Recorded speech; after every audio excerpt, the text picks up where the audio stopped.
Jeeva history பார்வையாளர்களுக்கு வணக்கம். இன்றைய நேர்காணலில் தேசிய தௌஹீத் கூட்டமைப்பினுடைய ஒருங்கிணைப்பாளர் தலைவர் பிஜே அவர்கள். அவருடன் தான் இன்றைய பாகிஸ்தான் வரலாறு குறித்து விரிவாக பேச இருக்கிறோம்.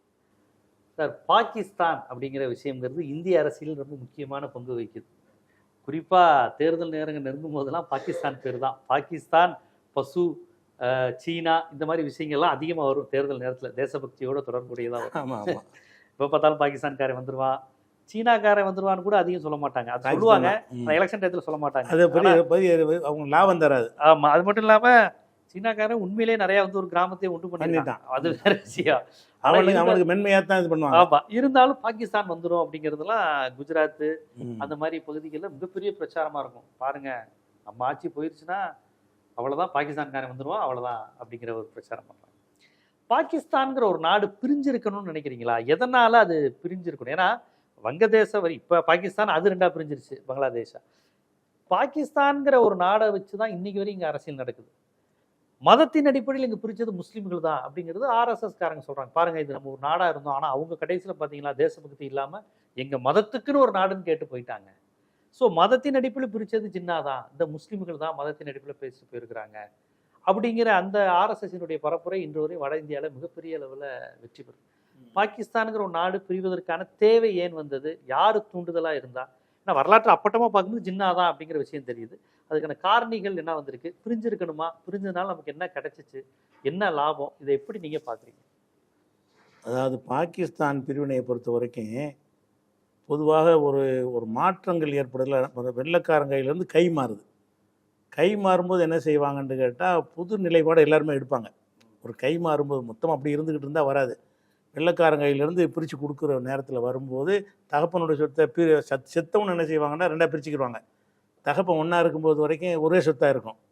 அப்பன் செத்தவனு என்ன செய்வாங்கன்னா ரெண்டு பிள்ளை இருந்தாங்கன்னா அவங்க இது ஒன்றா இருக்க தேவையில்லை, எனக்கு உள்ளது எனக்கு, உனக்கு உள்ளது எனக்குங்கிறது. இது வந்து சைக்காலஜிக்கலாக நாடாக இருந்தால் எதுவாக இருந்தாலும் அவங்களுக்குள்ள வேறுபாடு இருந்தால் அது வந்து இப்படி ஒரு சிந்தனை இயற்கையாக வரும். அந்த ஒரு அடிப்படையில் வெள்ளைக்காரன்றது வந்து வெளியே போகிறான். வெளியே போகும் பொழுது இதை விட்டுட்டு போகிறான்ல, நம்ம ஏன் இவங்களோட சேர்ந்து இருக்கணுங்கிற ஒரு எண்ணம் முஸ்லீம் லீக் கட்சிக்கு இருந்துச்சு. அதுக்கு என்ன காரணம்னு கேட்டால் அந்த கட்டத்தில் வந்து பெரிய பயங்கரமான கலவரங்கள்லாம் நடந்துச்சு. அந்த சுதந்திரத்துக்கு முன்னாடி கடுமையான கலவரங்கள்லாம் ஏற்பட்டு, இந்து முஸ்லீம் கலவரங்கள். அதனால வந்து இது நமக்கு சரி வராதுங்கிற மாதிரியான ஒரு நிலைப்பாட்டுக்கு முஸ்லீம் லீக் கட்சி அவங்க வந்து நிலைக்கு வர்றாங்க. ஜின்னா, லியாக்கத் அலி கான், அந்த சர் சையத் அகமது கான் போன்ற தலைவர்கள் வந்து நம்ம வந்து தனியாக கேட்டுருவோம், நாட்டை விட்டு போகிறான், இது பிரிக்காமல் தந்துட்டு போயிருந்தான்னா இப்போ யாரும் கேட்க மாட்டாங்க. அரசாங்கம் ஒடுக்கிறோம், அரசாங்கம் நசிக்கிறோம். இன்றைக்கி நீங்கள் தமிழ்நாடு கேட்க முடியுமா? கேட்க முடியாது. இது ஒரு ஒட்டுமொத்தமாக இருந்து இந்தியா ஒரு விலகிக்கிட்டு நீங்கள் பிரிஞ்சுக்கிறீங்கன்னு சொன்னால் கேட்போம். தமிழ்நாடு கண்டிப்பாக கேட்பாங்கண்ணா.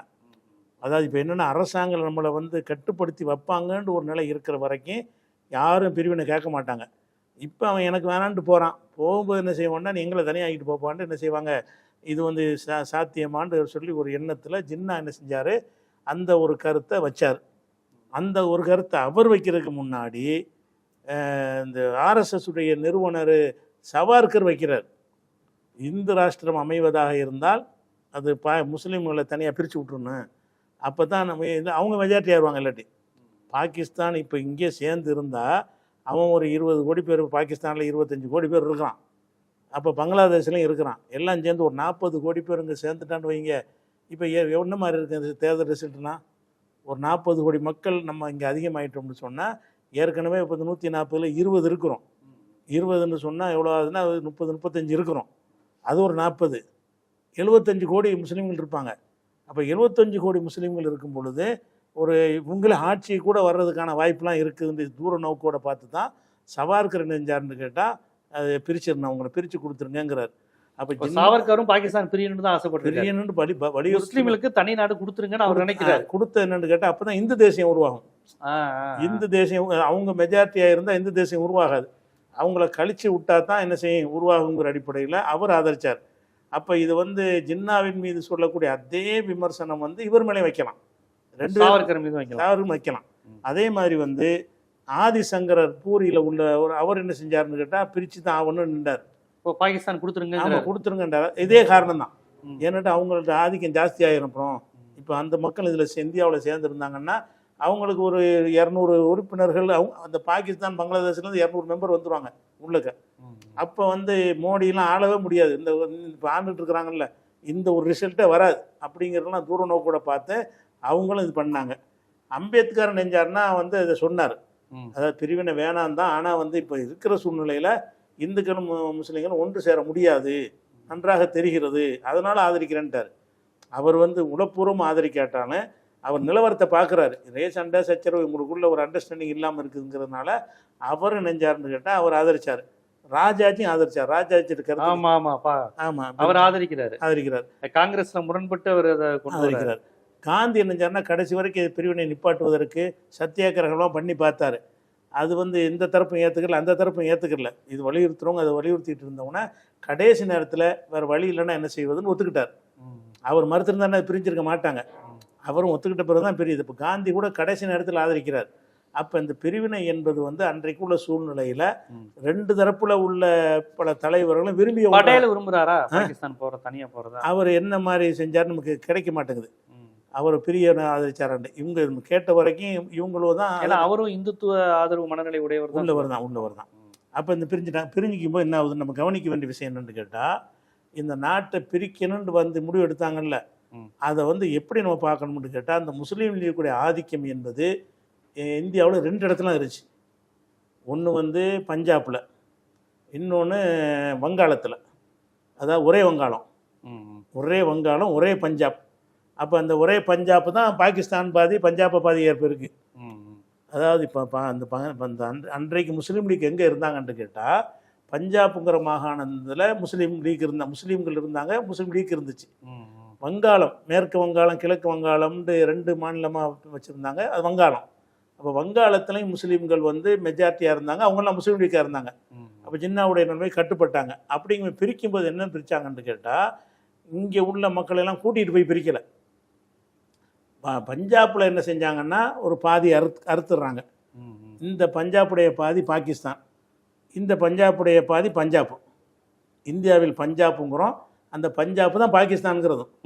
ஆமாம், அங்கே ஒரு பஞ்சாப் இருக்குங்க தானே சொல்கிறேன். இல்லை அந்த மொத்த பஞ்சாப் அதுதாங்கிறேன். இப்போ பஞ்சாப்னு நம்ம சொல்கிறோம்ல, இதுவும் மொத்த பாகிஸ்தானும் சேர்ந்து பஞ்சாப். ஓகே. வெள்ளைக்காரங்காலத்தில் பஞ்சாப்னு ஒரு மாநிலம் தான் பாகிஸ்தானும் இந்த பஞ்சாப் சேர்த்து. இப்போ இந்தியாவில் இருக்கிற பஞ்சாப் என்பதும் பாகிஸ்தான் என்பதும் சேர்ந்து பஞ்சாப் மாநிலம். அவ்வளோ பெரிய மாநிலமாக இருந்துச்சு. அப்போ என்ன செஞ்சாங்கன்னா, பஞ்சாப் என்ன செய்யறாங்க, முஸ்லீம்கள் அப்போ ஜாஸ்தி அதில் பஞ்சாப்பில். அதனால என்ன செஞ்சாங்கன்னா, பஞ்சாப்பை 2 அறுத்து இது முஸ்லீம்களுக்குன்ட்டாங்க, இது வந்து இந்தியாவுக்குள்ளேருந்து பிரிச்சுக்கிட்டாங்க.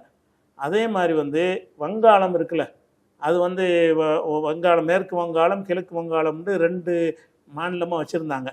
மேற்கு வங்காளத்தை நம்ம வச்சுக்கிட்டோம், கிழக்கு வங்காளத்தை வந்து நீ பாகிஸ்தான் ஆக்கிட்டோம். ஆனால் 2க்கு சம்மந்தம் கிடையாது. இது இங்கே கிடக்குது, அது இங்கே கிடக்குது. பாகிஸ்தானுக்கும் பங்களாதேஷும் ஒரே நாடுன்னு பிரிக்கிறான், 2ஐயும் இணைப்பதற்கே எந்த வழியும் இல்லை. இது இங்கே கிடக்குது, அது இங்கே கிடக்குது. எதனால பிரிக்கிறாங்கன்னா, இங்கே தான் அவங்களுக்கு சப்போர்ட் இருக்குது, வங்காளத்தில் சப்போர்ட் இருக்குது. அங்கே அப்போ வந்து மொழி ஒரே மொழி, வங்க மொழி. வங்க மொழிங்கிற வகையில் இல்லை, வங்க மொழி ஒன்று, இவங்களுக்கு உருது மொழி. அதாவது பஞ்சாபில் உள்ளவங்களுக்கு வந்து உருது மொழி, பங்களாதேஷில் இருக்கிறவங்களுக்கும் வந்து வங்காள மொழி. பங்களாதேஷும் மேற்கு வங்காளமும் வங்காள மொழி பேசுகிறவங்க. மம்தா பானர்ஜியும் ஷேக் ஹசீனாவும் ஒரே மொழி பேசுகிறவங்க. அங்கே என்ன, வங்காளத்தில் முஸ்லீம் மெஜாரிட்டியாக இருந்தாங்க பிரிவினைக்கு முன்னாடி. அப்போ முஸ்லீம்களை மட்டும் தனியாக பிரித்து விட்டாங்க. பிரித்து விடும் பொழுது வேறு பகுதியில் இருந்த இந்திய முஸ்லீம் யாரும் அங்கே போகலை, அவன் அங்கே இருந்துக்கிட்டே அறுத்து விட்டான், அவ்வளோதான். அதாவது பஞ்சாப்ல இருந்த முஸ்லீம் மதுரையில் இருந்தோ கேரளாவில் இருந்தோ யாரும் போகல. அப்போ அந்த பிரிவினையில் வந்து நாட்டை விட்டுட்டுலாம் முஸ்லீம் யாரும் போகலை. அவங்களுடைய கோரிக்கை ஏற்றுக்கிட்டு போகிறா இருந்தால் இன்னைக்கு பாகிஸ்தானை விட அதிக முஸ்லீம்கள் இந்தியாவில் எப்படி இருப்போம். இன்னைக்கு பாகிஸ்தான்லையும் பங்களாதேஷ்லையும் இங்கே தான் தங்கியிருக்காங்க. பாகிஸ்தான் பங்களாதேஷ்லையும் எவ்வளோ முஸ்லீம் இருக்கிறாங்களோ அதை விட ஜாஸ்தியாக இங்கே இருக்கிறோம். அப்போ அந்த கோரிக்கையை முஸ்லீம்கள் ஏற்றுக்கொள்ளவில்லை, 2 மாநில முஸ்லீம்கள் ஏற்றுக்கொண்டார்கள். இந்த முதல் விளங்க வேண்டிய என்னன்னு கேட்டால், தமிழகத்து முஸ்லீம் ஏற்றுக்கிறல, கர்நாடக முஸ்லீம் ஏற்றுக்கிறல, தென்னிந்தியாவில் எந்த முஸ்லீம் ஏற்றுக்கிறல, வட இந்தியாவிலே பல மாநிலங்களில் ஊப்பியில் உள்ள முஸ்லீம் ஏற்றுக்கிறல. அன்னைக்கு போயிருப்பாங்க.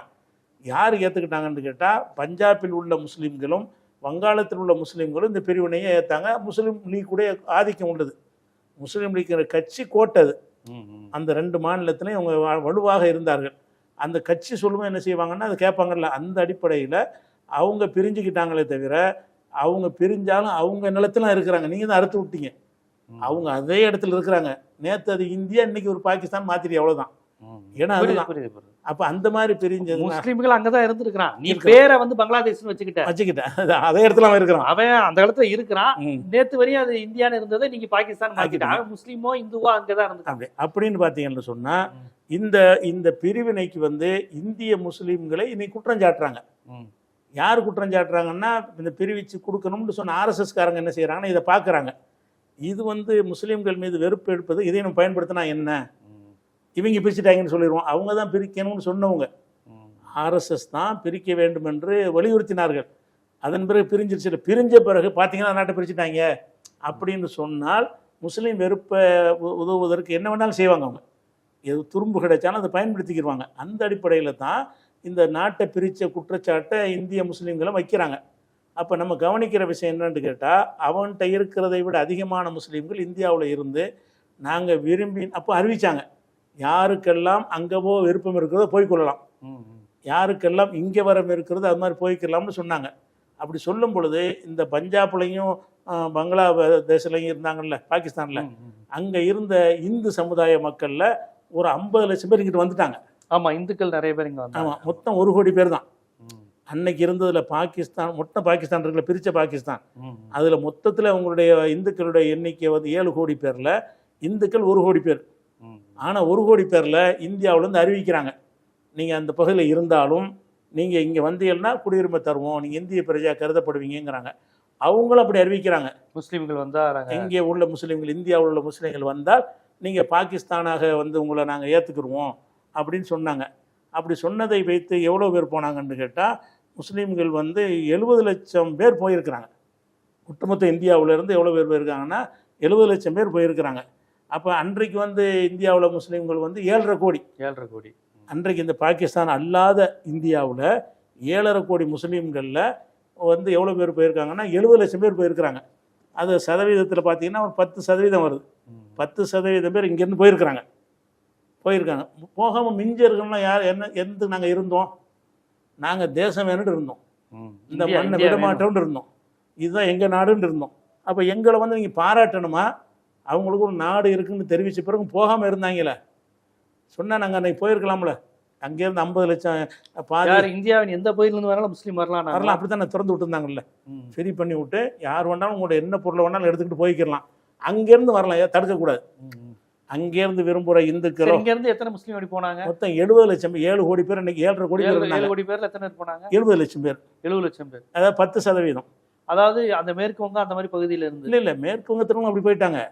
மேற்கு வங்கத்தில் அது இல்லாமல் இந்தியாவின் பிற பகுதியில் வேற பகுதிகள் மட்டும் கேரளா, தமிழ்நாட்டில் போனாங்களா? நம்ம போனாங்கிறதுக்கு என்ன ஆதாரம்னு கேட்டால், இந்தியாவில் எனிமி புறாப்பட்டின்னு ஒன்று இருக்குது. சென்னையில் கூட எனிமி புறாப்பட்டின்னு ஒரு 30க்கு மேற்பட்ட இடங்கள் இருக்குது. இந்த எனிமி புறாப்பட்டினா என்னன்னு கேட்டால், இதை விட்டுட்டு பாகிஸ்தானுக்கு போனவன் எனிமி ப்ராப்பர்ட்டியெல்லாம் ப்ராப்பர்ட்டி விட்டுட்டு போனோன்னா அதை என்ன செஞ்சாங்கன்னா, மும்பையில் ஒரு அலுவலகத்தை வச்சு நாளைக்கு திரும்பி வந்தாலும் வருவாங்கங்கிறதுனால அதை ஒரு அரசாங்கம் கண்ட்ரோலில் எடுத்து எனிமி ப்ராப்பர்ட்டிங்கிற பேரில் அதை வச்சுருக்கிறாங்க. அப்போ இந்த எனிமி ப்ராப்பர்ட்டி வச்சே விளங்கிக்கலாம், இவங்க தான் போன ஆளுக்குன்னு சொல்லி. அவன் என்ன செஞ்சான்னு அதுக்கு கூட இங்கே இருக்க வேணாம், நம்ம அங்கிட்ட போயிடுவோம்னு சொல்லி போனாங்க. 10% போயிருக்கிறாங்க.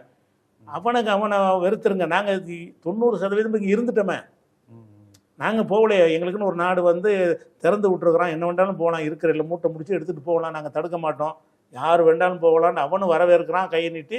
இவங்கன்னு சந்தோஷமாக வழி அனுப்ப ரெடியாக இருக்கிறாங்க. அப்படி இருக்கும்போது நாங்கள் ஏன் போகாமல் இருந்தோம்? அவன் போனதுக்காக வேண்டி எங்களையும் குறை சொல்லணுங்கிறான். இந்தியாவில் இருக்கிற முஸ்லீம்கள் வந்து இப்படி ஒரு அமைப்பு வாய்ப்பு கிடைச்சா எவனுமே போயிடுவாங்க.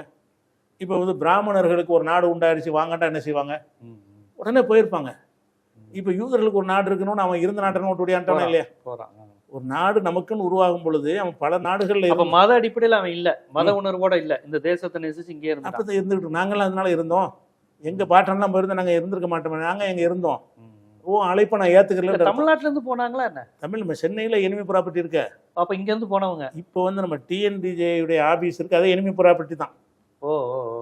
அதை வந்து சீல் வைக்கலாம் வந்தாங்க ஒரு 2 மாதத்துக்கு முன்னாடி. அது சென்னையில் இப்போ டெல்லியுடைய கண்ட்ரோலில் இருக்கிறது. ம், இப்போ இங்கே வரைக்கும் எனிமி ப்ராப்பர்ட்டி இருக்கு, அந்த மண்ணடியில் வரைக்கும் எனிமி ப்ராப்பர்ட்டி இருக்கு. இங்கேருந்து சில 1-2 பேர் போயிருக்கிறாங்களே. ம், மண்ணடியில இருந்தே எனிமி ப்ராப்பர்ட்டி இருக்கிறது. சென்னையிலே ஒரு 30-40 எனிமி ப்ராப்பர்ட்டின்னு அதுக்கு பேர். ம். அதை விற்க மாட்டாங்க, எதுவும் செய்ய மாட்டாங்க, வாடகைக்கு விட்டு அதை அந்த நிறுவனம் வந்து செலுத்திக்கிட்டே இருக்கும். ம். என்னைக்காவது ஒரு பிரச்சனை வந்து அதாவது இங்க இருந்து இப்ப பாகிஸ்தான் உருவான நாட்டுக்கு போய் அவங்க லேண்ட் வாங்கி வீடு வாங்கி இருப்பாங்களா? வாங்கியிருப்பாங்கன்னு நினச்சி போனாங்க. ம். ஆனால் அங்கே வந்து அவங்கள முஹாஜிர்னு ஒதுக்கிட்டாங்க. முஹாஜினா முஹாஜிர்னா வந்து அந்நியர். அகதிகள். ஆ, ஆ, ஆ. நம்மளை சொல்லி கூப்பிட்டாங்க, ஆ, ஆ. போனவங்களை அவங்க ஒழுங்கா நடத்தலை. இன்னைக்கு அவங்க முஹாஜிர் திருப்பி இங்க வர முடியல. வர முடியல. அங்கே வந்து அவங்க அந்தஸ்தா வைக்கல. ஆ, ஆ. ஏன்னா அந்த நிலத்துக்கு சொந்தக்காரன் இருக்கும்போது இவங்க போய் ஆமா ஆமா விட கொடுக்க மாட்டாங்க. மாட்டான்ல. அப்படி பார்த்தானே தவிர முஸ்லீம்னு அவன் பார்க்கல. பாகிஸ்தானில் உள்ளவனும் என்ன செய்யலைன்னா இங்கேருந்து வந்தவங்களை வந்து முஹாஜிர்னு அவங்களுக்கு பேர் வச்சுக்கிட்டான். முஹாஜிர்னு அகதி. ம். அகதியாக வந்தாங்கன்னா எங்கள் அளவுக்கு உனக்கு சொத்து பத்தெல்லாம் இவன் தரமாட்டோங்கிற அளவுக்கு அவங்கள 2ஆம் பட்ச குடிமக்களாக அப்போது நடத்துனாங்க. இப்போ 2 கலந்துட்டாங்க. அந்த தூக்க நேரத்தில் வந்து இவங்க வந்து ரொம்ப பிரச்சனை கஷ்டப்பட்டாங்க. போனவங்களாம் நினைஞ்சாங்க தெரியாதனமா வந்துட்டோம். பெருசாக நினச்சிக்கிட்டு போனாங்க. அது ஒன்றும் ஆவலை, ம். பெரிய இல்லை. பிறகு அவங்க உழைச்சி கிழிச்சு முன்னேறி ஒரு அகதியாக வந்தால் கூட என்ன செய்யலாம், ஒரு வீடு வாசல் வாங்கிடுவான்ல ஒரு கட்டத்தில். ம். அப்புறமேல இப்போ வந்து எல்லாருமே வீடு வாசல்லாம் வந்துட்டு இருக்கிறாங்க. அந்த தூக்க காலத்தில் ரொம்ப சிரமப்பட்டாங்க.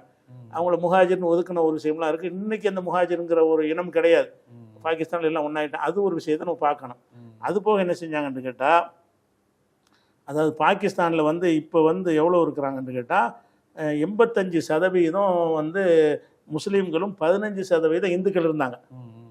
அந்த பாகிஸ்தான் பிரியும் போது பாகிஸ்தானில் 85% முஸ்லீம்களும் ஒரு 15% இந்துக்கள் இருந்தாங்க. ம். இந்த அறிவிப்பு செஞ்சும்போது அந்த 15ல் 15னா 1 கோடி, ம். 7 கோடி பேர் இருந்தாங்கல்ல. ஆ. 7 கோடியில் வந்து 15%ங்கிறது 1 கோடி.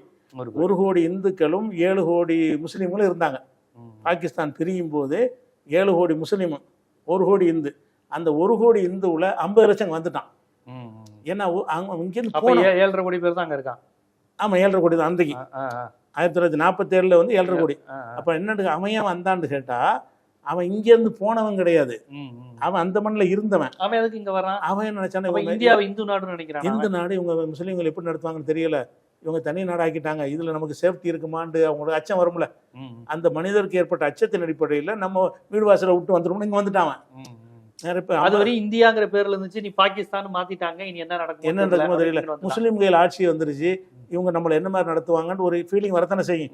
அதனால அங்கே உள்ளதில் வந்து 50% பேர் அப்போ வந்துட்டாங்க. இன்னைக்கு வந்து 2% தான் பாகிஸ்தானில் இருக்கிறாங்க. 15% இருந்தவங்க 2% இருக்கிறாங்கன்ட்டு ஒரு விமர்சனத்தை இன்னைக்கு பண்ணுவாங்க. யார் இந்துத்துவாவிலேருந்து ஒரு கேள்வி எழுப்பாங்க, 15% இருந்தோம், 50 பேரையும் கொண்டு விட்டாங்க, 2 தான் இருக்கிறாங்கம்பாங்க. அது தவறான வாதம். ஏன்னு கேட்டால் 2% இருக்கிறன்னு சொல்வது, 15% இருந்தது வந்து பாகிஸ்தானும் பங்களாதேஷும் சேர்ந்த பாகிஸ்தானில். ஓ 15%. அதான் 15% இவன் பங்களாதேஷ் கணக்கு எடுக்க மாட்டேங்கிறான். இப்போ பாகிஸ்தானில் அப்போ பங்களாதேஷ் சேர்ந்து தானே இருந்துச்சு. இப்போ வந்து சேர்ந்து 15%னா சேர்ந்து நீங்கள் பக்கத்தில் சேர்த்து போய் பேசுங்க, சேர்த்து 5 இருக்கிறாங்க. அதாவது பங்களாதேஷும் பாகிஸ்தானும் சேர்த்து இந்துக்கள் வந்து 5% இருக்கிறாங்க. அப்போ 15ல் வந்து 7.5 ஏற்கனவே வந்துட்டாங்க. 7.5% தான் இருந்தாங்கன்னு வைங்க. 15%ல் 7.5 வந்து அந்த இதில் 50 லட்சம் பேர் வந்துட்டாங்கல்ல, இந்தியா அறிவித்த உடனே இங்கே வந்துட்டாங்க. 7.5ல் ஒரு 2.5 குறைஞ்சிருக்குது. 2.5 குறைஞ்சிருக்கு. என்ன காரணம்னு கேட்டால், அந்த பாகிஸ்தான் பகுதியில் இருந்தவங்களில் 80% பேர் தலித் மக்கள். எங்க பாகிஸ்தான் பகுதியில்? ஆமாம், பாகிஸ்தான் இங்கே வந்தவங்க ஆமாம் 80% தலித் மக்கள் தான். அப்போ தலித் மக்கள் என்ன செய்வாங்கன்னா, பொதுவாக இஸ்லாத்தை லைக் பண்ணுவாங்க. வந்தது போக மீதி உள்ளவங்க என்ன செய்வாங்கன்னா, முஸ்லீம் பழகிகளே முஸ்லீமை மாறிக்கிட்டாங்க நிறைய பேர். அங்கே போனவங்க மாறினதுனால குறைஞ்சிருக்கு, 2% குறைஞ்சிருக்கு. 15 ஏற்கனவே அங்கே இருந்த இந்துக்கள்ல தலித்துகளும் முஸ்லீமா மாறிட்டான். தலித்துகளில் பாதி இங்கிட்டு வந்துட்டான். தலித்துகளில் பாதி பேர் இங்கிட்டு வந்துட்டான். 50 லட்சம் இந்து நாட்டுக்கு வருவோன்னு வந்துட்டாங்க. மீதி 50 லட்சம் பேர். இந்த 50 லட்சத்தில் யாருன்னு கேட்டால் 40 லட்சம் தலித்துகள். மதம் மாறி இருக்கான். மாறுவாங்க தீண்டாம கிடையாது. அந்த மாதிரி அவனுக்கு பிடிக்கும்ல இது.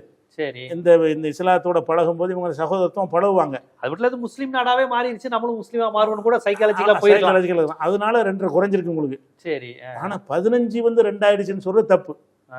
15% அவங்க இருக்கவே இல்லை. மதமாற்றமும் கொஞ்சம் நடந்திருக்கு. கொஞ்சம் இருக்கு. 15%ங்கிறது இந்த 50 லட்சம் பேர் வருவதற்கு முந்தினது. அப்போ 15 7.5 அப்போ ஆயிடுச்சு. நாடு சுதந்திரம் அடித்தவனையே 7.5 தான் இருந்தாங்க. இன்னைக்கு வந்து பாகிஸ்தான் பங்களாதேஷ் சேர்த்து 5 இருக்கிறாங்க. 2.5 குறைஞ்சிருக்கு. 2 மாற்றம் மத மாற்றம் தான் அது. 2.5 குறைஞ்சதுங்கிறது அந்த அதனால தான் குறைஞ்சிருக்குன்னு எடுத்துக்கணுமே தவிர அங்கே பெரிய கலவரங்கள் தலித் மக்களுக்கு எதிராக கலவரம் நடக்காது. அவங்க நன்னியம். சரி, அங்க உள்ள இந்து கோவில்களுக்கெல்லாம் அச்சுறுத்தல் உண்டா? இல்லை, சில கோயில்களை வந்து பாபர் மசூதி இடிச்ச நேரத்தில் சில கோயில்களை போய் நம்ம ஆளுக்கு இடிச்சுட்டாங்க முஸ்லீம்கள்லாம். உடனே அரசாங்கம் தலையிட்டு சுப்ரீம் கோர்ட் தலையிட்டு அவங்கள பாகிஸ்தானில் அந்த இடத்துல கட்டி கொடுக்கணும். ஆமாம், கட்டிட்டாங்க. உடனே கட்டி கொடுத்தாங்க. ஒரு 4 கோயில் சேதப்படுத்தப்பட்டுச்சு. 4 கோயில அங்கே சிறுபான்மை இந்துக்களுக்கு ஆபத்து இருக்கா? இல்லை, அது எந்த ஒரு ரிப்போர்ட்டும் வரல. பாருங்களேன், நம்ம நாட்டில் வந்து இப்போ இன்னைக்கு கூட அமெரிக்காவில் இன்னைக்கு நியூஸில் வந்திருக்குது. அமெரிக்காவில் இருந்து என்ன செய்கிறாங்கன்னா, மனித உரிமை கமிஷன் இருந்து அமெரிக்காவுக்கு கோரிக்கை வச்சிருக்கிறாங்க. இந்தியா வந்து மத அடிப்படையில் சிறுபான்மையினருக்கு நசுக்குதுன்னு சொல்லி அமெரிக்கா டிக்ளேர் பண்ணு. ஆமாம், இன்னைக்கு வந்து நேற்று அறிக்கை கொடுத்துருக்குறாங்க. ஏற்கனவே அமெரிக்கா கோர்ட்ல ஒரு இஷ்யூ, கோர்ட்ல ஒன்று இருக்கு. ஏன்னா அது ஒரு நிகழ்ச்சி சொல்லும் போது முஸ்லீம் கடைகளான்னு பேர் எழுதி போடு, உத்தரவு சொன்னாங்கல்ல, பேர் எழுதி போடு, ஓனர் பேரு, வேலை செய்யறவங்க பேர்லாம் வேணும், ஏன்னா முஸ்லீம் கடை தான் நாங்க வாங்க மாட்டோம்னு. அதுக்கு மனித உரிமை இது என்னது, ஒரு வணிகம் செய்யக்கூடிய உரிமையை தடுக்கிறீங்கிற மாதிரி கேட்டாங்கல்ல. அப்படி வந்து பாகிஸ்தானுக்கு கேட்டதில்லை. பாகிஸ்தான்ல என்ன, பாகிஸ்தான் வந்து அவன் தீவிரவாதம் அந்த மாதிரி சில குற்றச்சாட்டுகள் வந்து உலகத்தில் இருக்கே தவிர முஸ்லீம் அல்லாத மக்களை வந்து நசுக்குனாங்கிற மாதிரி குற்றச்சாட்டு இல்லை.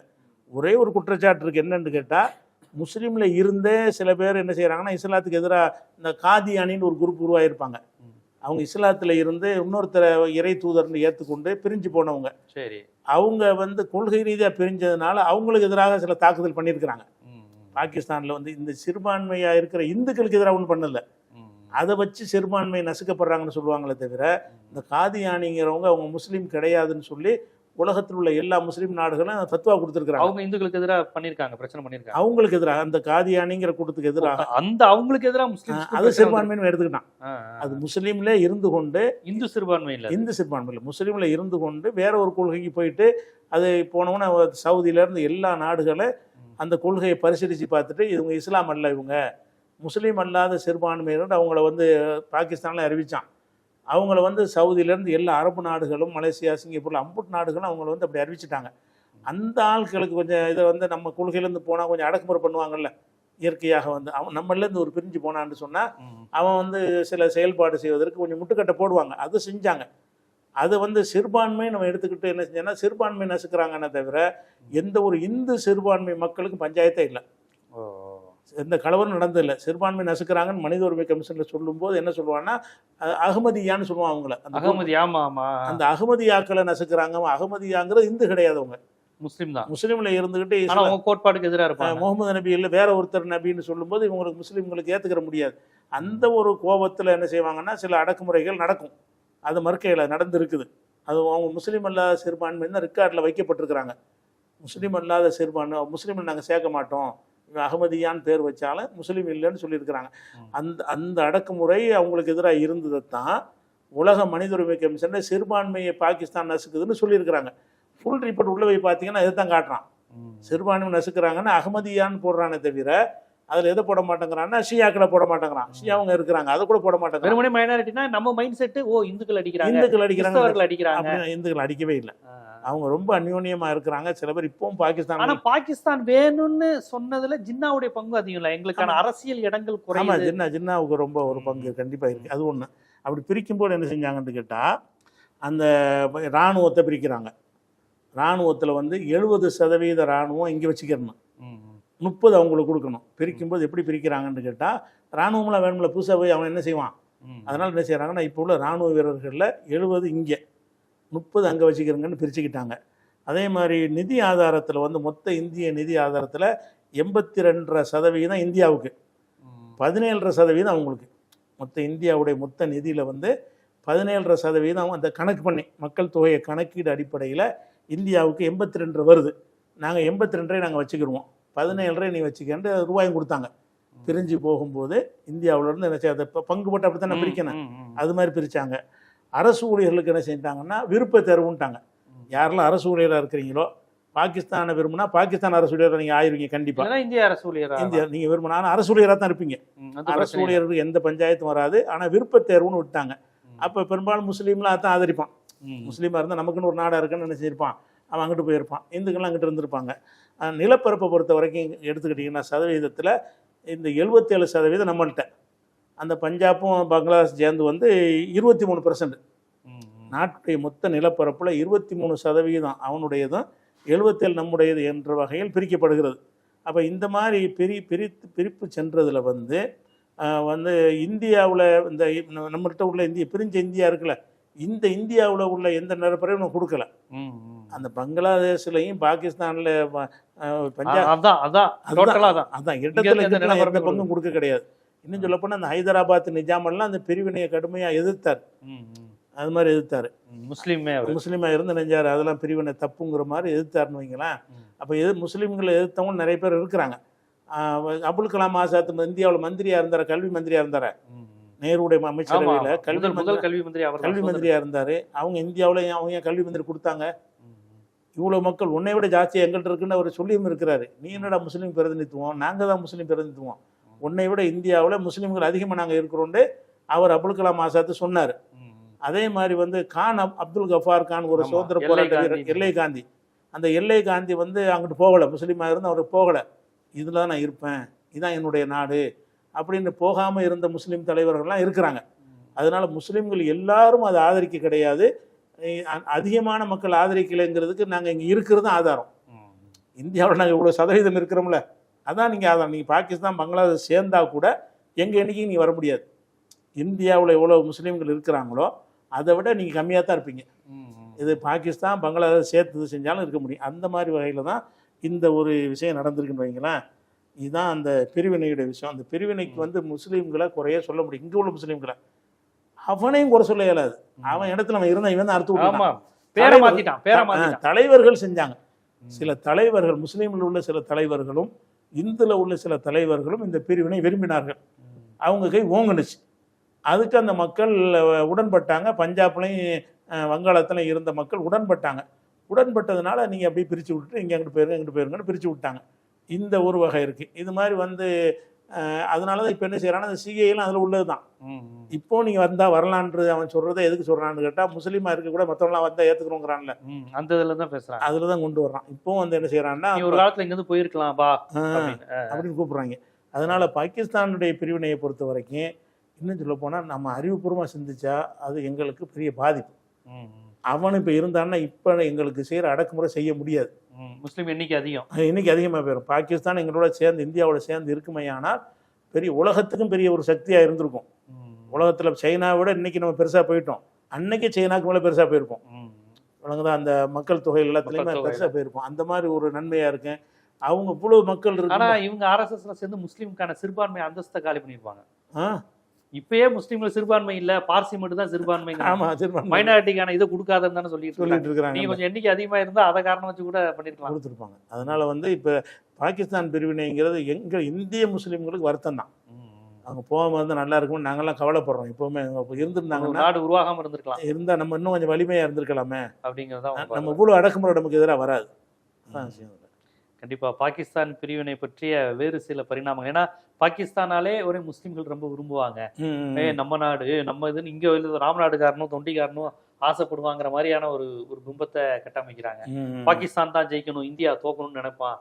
ஏன்னா முஸ்லீம்னாலே அவங்க அப்படிதான்ப்பா நம்ம நாட்டுக்கு எதிராக இருப்பாங்கிற பிம்பங்கள்லாம் சினிமாக்கள் மூலமாக நிறைய தமிழ் சினிமாலே நிறைய வந்திருக்கு. அப்ப வட இந்தியால எப்படி பேசுவாங்கன்னு தெரியாது. சிவசேனா பால்தேக்கரெல்லாம் அதை வச்சு மிகப்பெரிய அரசியல்லாம் நடந்துகிட்டு இருக்கு.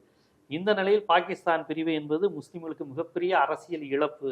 இந்திய முஸ்லிம்களுக்கு மிகப்பெரிய அரசியல் இழப்பாக தான் பார்க்குறோம். அதுதான் உண்மை. ஜின்னா மட்டும் இல்லை, அதுக்கு முன்னாடி ஆர்எஸ்எஸும் அந்த கோரிக்கை வச்சுச்சு அப்படிங்கிறத ரொம்ப விரிவாக அனைத்து தரப்பு மக்களுக்கும் இது ஒரு அரசியலாக எப்படி பார்க்கணும், வரலாறாக எப்படி புரிஞ்சுக்கணுங்கிறத எடுத்து வச்சிங்க. மிச்ச நன்றி.